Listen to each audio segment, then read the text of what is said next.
அனைவருக்கும் என் அன்பான வணக்கம். இன்றைக்கி இந்த வீடியோவில் நீங்கள் வீடியோ பார்த்த உடனே தெரிஞ்சிருப்பீங்க தேங்க்யூ அப்படின்னு சொல்லிட்டு தம்ப்நெயிலில் இருக்கும். அந்த தேங்க்யூ அப்படின்னா தமிழில் என்ன எல்லாருக்குமே தெரியும், நன்றி. ஆமாங்க, இந்த வார்த்தை நமக்கு அன்றாட வாழ்க்கையில் நாம் தினமும் இந்த வார்த்தையை பயன்படுத்துகிறோமான்னு கேட்டால் கண்டிப்பாக கிடையாது. மனுஷங்க ஒரு தேங்க்யூ சொல்கிறதுக்கு அவ்வளோக்கு சங்கூச்சப்படுறோம். மனுஷங்களுக்கு சொல்ல வேண்டாம், நம்மளை படைச்ச அந்த பரம்பொருளுக்கு நம்ம கண்டிப்பாக தினமும் சொல்லி பழகணும். என்னென்ன விஷயத்துக்காக சொல்லணும்?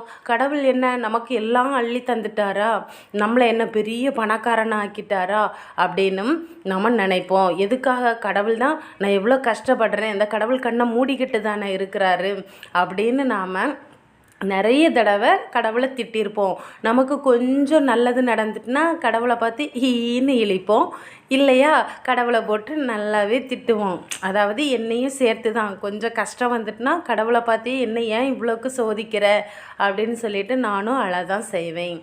ஆனால் அதை ஒரு நிமிஷம் நாம் ஆழ் மனசில் இருந்து சிந்திச்சு பார்த்தோம்னா, இப்போது ஒரு 10-15 வருஷத்துக்கு முன்னெல்லாம் பார்க்கும்போது நம்ம தமிழ்நாடு இவ்வளோக்கு வளர்ச்சி அடைஞ்சிச்சா அப்படின்னா கிடையாது. இப்போ எல்லார்கிட்டேயுமே பணம் ஓரளவு இருக்குது, சாப்பாடுக்கு யாருமே கஷ்டப்படுறதில்ல. நினச்ச மாதிரி அதாவது ஒரு மிடில் கிளாஸில் இருக்கிறவங்க கூட ஆசைப்படுற ஒரு துணியை அவங்களே வாங்கி உடுக்குறாங்க. அதே 15-20 வருஷத்துக்கு முன்னாடிலாம் பார்க்கும்போது யாருக்குமே போடுறதுக்கு துணி இருக்காது, சாப்பிட்றதுக்கு சாப்பாடு இருக்காது. இந்த மாதிரி ரொம்ப கஷ்டத்தில் தான் நம்ம தமிழ்நாடுன்னு சொல்ல முடியாது, இந்தியா ஃபுல்லாகவுமே ஒரு வறுமை நிறைந்த ஒரு நாடாட்டு தான் இருந்திருக்கோம். அதுக்கு இப்போது கடவுள் நம்மளை எவ்வளோ செழிப்பாக வச்சுருக்காங்க. அதை நம்ம அந்த கடவுளை நினைக்கிறதுக்கு நம்ம அதை புரிஞ்சிக்க மாட்டேங்கிறோம். கடவுள் நாளுக்கு நாள் நம்மளை நல்லா தான் வச்சுருக்காங்க அப்படின்னு நம்ம நினைக்க மாட்டேங்கிறோம். எதனாலனா, இப்போ பக்கத்து வீட்டுக்காரன் ஒரு புதுசாக ஒரு வீடு கட்டுறான்னா, அவன்கிட்ட பணம் இருக்குது, அதனால் அவன் பங்களா மாதிரி வீடு கட்டுறான், நாம் என்றைக்கு கட்ட போகிறோம் அப்படின்னு சலிச்சுக்கிறோம். ஒரு கல்யாண வீட்டுக்கு போனால் 4 பேர் 4 நகை போட்டிருந்தா அவட்ட இருக்குது, அவள் போட்டிருக்கா, நம்ம கவரிங் நகையை தான் போட்டிருக்கோம், நம்மக்கிட்ட தங்கம்னு சொல்லிக்க எதுவுமே இல்லையே, நம்ம எப்போ 50 பவுன் சேர்க்குறது, அப்படி ஒரு மைண்ட் தாட் நமக்குள்ளேயே எழும்புது. நமக்குள்ளேயே 1000 கேள்வி கேட்குறோம்.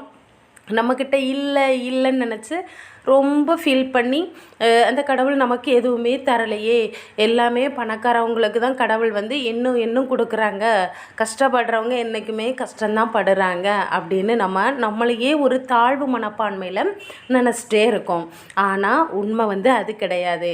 நம்மளோட கடந்த காலத்தை பற்றி எப்போவுமே யோசித்து பார்க்கணும். அப்போ இருந்ததுக்கு 5 வருஷம் கழித்து நம்ம லைஃப் இப்போ எப்படி இருக்குது, அப்போ கஷ்டப்பட்டோம், அப்போ எந்தெந்த பொருள்லாம் அனுபவிக்க முடியலையோ இப்போ என்னென்ன பொருள் அனுபவிக்கிறோமோ எல்லாம் யோசித்து பார்த்து தினமும் ஒரு தடவை நல்லதோ கெட்டதோ அந்த கடவுளுக்கு நன்றி சொல்லி பழகுங்க. நானும் முன்னாடி அந்த மாதிரி தான், யாராவது ஏதாவது புதுசாக போட்டிருந்தா நமக்கு இல்லையே, நமக்கு ஏன் கடவுள் தரல அப்படின்லாம் சொல்லி ஃபீல் பண்ணுவேன். அதுக்கப்புறம் சின்ன வயசில் நாம் பட்ட கஷ்டங்கள், நமக்கு இருக்க சொந்த வீடு கூட கிடையாது, வாடகை வீட்டில் தான் நம்ம அப்பா அம்மா இருந்தாங்க. துணி கூட பக்கத்து வீட்டுக்காரவங்க போட்டுட்டு தரக்கூடிய துணியை தான் நாம் வாங்கி உடுத்திருந்தோம். இன்றைக்கி கடவுள் எல்லா விஷயத்துலையுமே நம்மளை நல்லா தான் வச்சுருக்காங்க, நமக்கு எந்த குறையுமே இல்லை அப்படின்னு எனக்கு நானே உணர்ந்த ஒரு விஷயம். அதனால் நானும் கடவுளுக்கு இன்னையிலேருந்தே நன்றி சொல்லி பழக போகிறேன். நீங்களும் பழகிக்கோங்க. அதை தான் ஐயா வைகுண்டரும் அகில திரட்டில் என்ன சொல்லியிருக்காங்கன்னா, பொறுமை பெரியதப்பா புவியாழ்வாய் என் மகனே, பொருதி மகனே பெரியோராய் ஆகுவது, உறுதி மகனே உலகமதை ஆளுவது. அதாவது பொறுமையாக இருந்தால் கண்டிப்பாக ஒரு நாள் நாமளும் பெரியவங்களாக ஆகுவோம் அப்படின்னு ஐயா வைகுண்டர் சொல்லி தந்திருக்காங்க. எல்லாமே அதாவது இன்றைக்கி கஷ்டப்படுறவங்க காலம் முடிகிறது வரைக்கும் கண்டிப்பாக கஷ்டப்பட மாட்டாங்க. உலகம் ஒரு வட்டம், இன்றைக்கி கஷ்டப்படுறவன் தான் நாளைக்கு பணக்காரனாக இருப்பான். அதனால தான் பொருதி மகனே பெரியோராய் ஆகுவது, உறுதி மகனே உலகமதை ஆளுவது.